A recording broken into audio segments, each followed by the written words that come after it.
नमस्कार बच्चों, this is Ram Bishnoi and you are watching geography group. जैसा कि आप अपनी स्क्रीन के ऊपर देख पा रहे हैं, आज हम पढ़ने और समझने वाले हैं क्लास 9th हिंदी की वर्कशीट नंबर 6 यानी कार्यपत्रक संख्या 6। आज की हमारी वर्कशीट 19 अप्रैल 2021 की वर्कशीट है, जिसमें हम रचनात्मक लेखन की बात करेंगे। रचनात्मक लेखन जैसा कि आपका इंग्लिश में होता है राइटिंग स्किल्स, यानी हमें किसी विषय के ऊपर कहानी लिखना है, वो भी रचनात्मक लेखन है। किसी विषय के ऊपर हमें अनुच्छेद लिखना है, तो वो भी रचनात्मक लेखन है। आज की हमें वर्कशीट जो मिली है, उसमें हमें एक रचनात्मक लेखन के तहत दिया गया एक हमें अनुच्छेद लिखना है, अपने अनुभव लिखने हैं। तो चलिए देखते हैं क्या है हमारा आज का टास्क।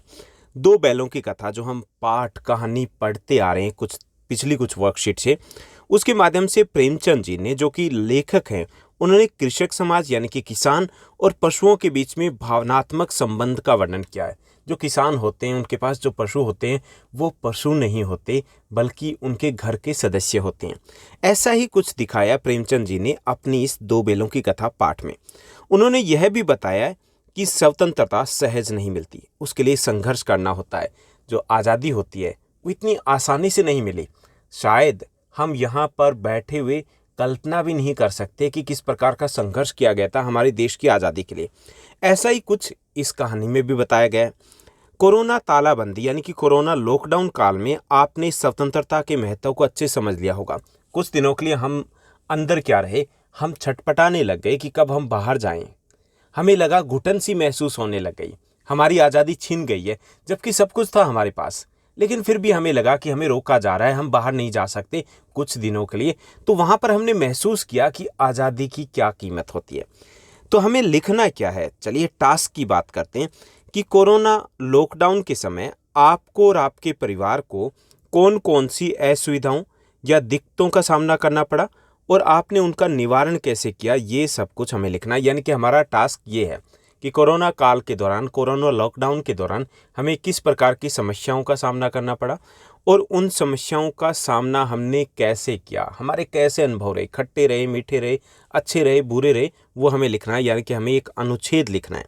तो चलिए सॉल्व करते हैं आज की इस वर्कशीट को और देखते हैं हम अपने अनुभव को। मैंने आपकी तरफ से एक अनुभव को लिखा है।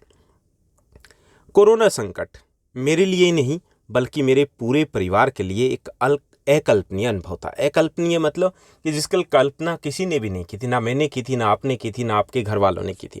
हम कोरोना के बारे में कुछ महीने पहले से ही समाचार पढ़ते आ रहे थे, सुनते आ रहे थे कि चाइना में कोरोना आ गया है, चाइना में कोरोना आ गया है। लेकिन किसको पता था कि ये कोरोना पूरे विश्व में आ जाएगा। हम कोरोना के बारे में कुछ महीने पहले ही समाचार पढ़ते या सुनते आ रहे थे, परंतु कभी सोचा नहीं था हालात कुछ ऐसे हो जाएंगे कि हम घर में कैद होकर रह जाएंगे। जब पहली बार तालाबंदी यानी लॉकडाउन किया गया तो लगा कुछ ही दिनों की बात है, इस समस्या का भी हल निकल जाएगा।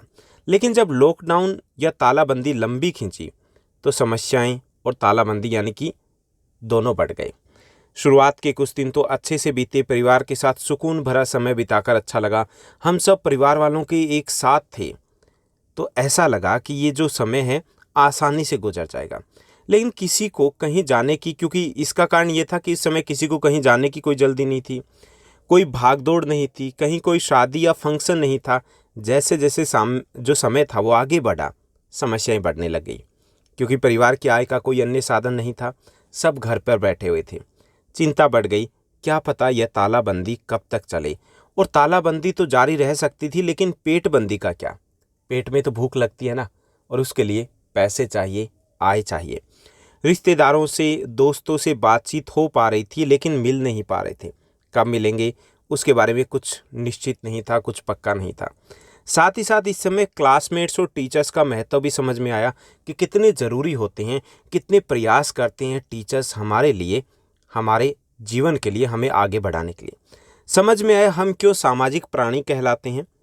भैया ने इस दौरान आर्थिक तंगी से निपटने के लिए ऑनलाइन पढ़ाना शुरू कर दिया। यह तालाबंदी समाप्त हुई, लेकिन पापा जी को काम अभी भी नहीं मिल रहा था।